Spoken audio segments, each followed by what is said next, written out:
2 દિવસ પૂર્વે લાખણી તાલુકા કે જે અમારું આગથળા પોલીસ સ્ટેશન ખાતે લાગે છે ત્યાં સવારના સમયે અમને જાણ થાય છે કે એક વૃદ્ધ દંપતીની હત્યા જે છે એ અજાણ્યા માણસોએ કરી છે અને ખાસ કરીને જ્યારે અમને લોકોને ખ્યાલ પડે છે કે આ હત્યામાં જે વૃદ્ધ દંપતીની હત્યા થઈ છે તે અમારા એસએમસીના પીઆઈના જ મધર ફાધર હતા. આ હત્યાની જાણ થતાં જ લોકલ પોલીસ અને એલસીબી એસઓજીનો સ્ટાફ તાત્કાલિક જગ્યા ઉપર પહોંચી જાય છે અને જાંચ પડતાલ સ્ટાર્ટ કરી દે છે. આ સિવાય આ ઘટનાની જાણ થતાં જ આઈજીપી સાહેબ તરફથી ડીજીપી તરફથી બી અલગ અલગ સૂચનાઓ અને કન્ટિન્યુઅસ માર્ગદર્શન આપવામાં આવે છે. હું આપ લોકોને જણાવવા માંગીશ કે પોલીસે માત્ર 36 કલાકની અંદર જ આ જે હત્યાનો ભેદ હતો એને પોલીસે ઉકેલી નાખ્યો છે. આ હત્યાની જ્યારે પોલીસને જાણ થાય છે એ વખતે જ અમે લોકો આની ગંભીરતાને લઈ અને અલગ અલગ 112 પોલીસની કુલ 8 જેટલી ટીમો બનાવવામાં આવેલી હતી.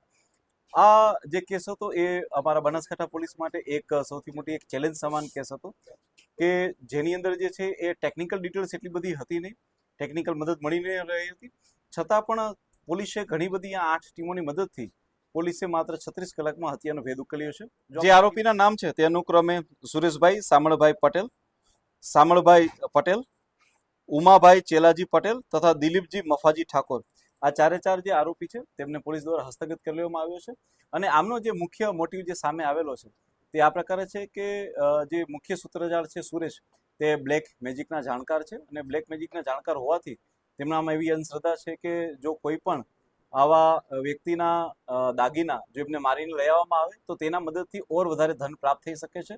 આ બ્લેક માન્યતાને તે પોતાના શિરે રાખી અને આ ઘટનાને અંજામ આપે છે. સાથે સાથે પોતાની સાથે પોતાના પિતાને અને પોતાના મામાને સાથ કરે છે અને રાત્રિના સમયમાં કોઈને અવાજ ના આવે તેટલા માટે થઈને એક ટ્રેક્ટર પણ ચાલુ રાખે છે.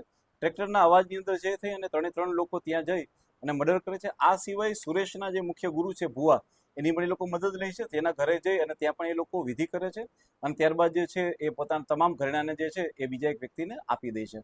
આ પ્રકારની વસ્તુની જાણ થતાં જ અમારી એસઓજીની ટીમ દ્વારા તે લોકોને હસ્તગત કરવામાં આવે છે અને ઇન્ટ્રોગેશનમાં તે લોકોને પકડી પાડવામાં આવે છે.